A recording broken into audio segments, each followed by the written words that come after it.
Israel ও যুক্তরাষ্ট্রের যৌথ হামলায় যেন সর্বোচ্চ নেতা আয়াতুল্লাহ আলী খামেনি মৃত্যুবরণ করেছেন। ইন্না লিল্লাহি ওয়া ইন্না ইলাইহি রাজিউন। ইরানের প্রজাতান্ত্রিক সরকারের সর্বোচ্চ নেতা ছিলেন আয়াতুল্লাহ আল খামেনি। তার মৃত্যুর মধ্য দিয়ে ৩৭ বছরের দীর্ঘ শাসনামল শেষ হলো। দর্শক, চলুন জেনে নেই বিস্তারিত ডেস্ক রিপোর্টে। যুক্তরাষ্ট্র ও ইসরায়েলের যৌথ হামলায় ইরানের সর্বোচ্চ নেতা আয়াতুল্লাহ আলী খামেনি নিহত হয়েছেন বলে দেশটির সংবাদ মাধ্যম নিশ্চিত করেছে। রোববার ইরানের আধা সরকারি বার্তা সংস্থা তাসনিম নিউজ এজেন্সি এবং ফার্স নিউজ এজেন্সি এই তথ্য প্রকাশ করে।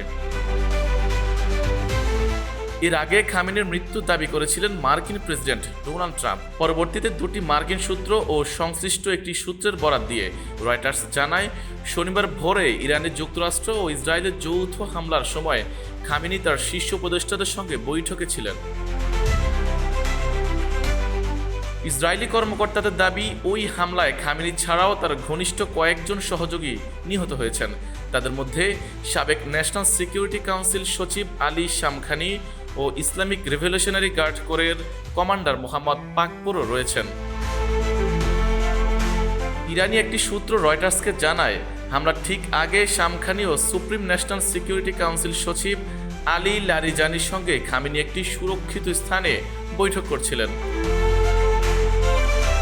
এদিকে শনিবার খামেনির তেহরানের বাসভবনের স্যাটেলাইট ছবি প্রকাশ করে কাতার ভিত্তিক সংবাদ মাধ্যম আল জাজিরা।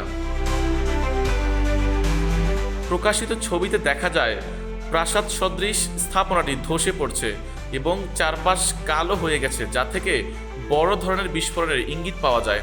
ইরানের আরেক রাষ্ট্রীয় গণমাধ্যম ফার্স নিউজ এজেন্সির প্রতিবেদনে বলা হয়েছে, আমেরিকা ইসরায়েলি হামলায় ইরানের সর্বোচ্চ নেতা আয়াতুল্লাহ আলী খামেনির মেয়ে ও নাতি নিহত হয়েছেন, পাশাপাশি তার জামাতা ও পুত্রবধূও মারা গেছেন।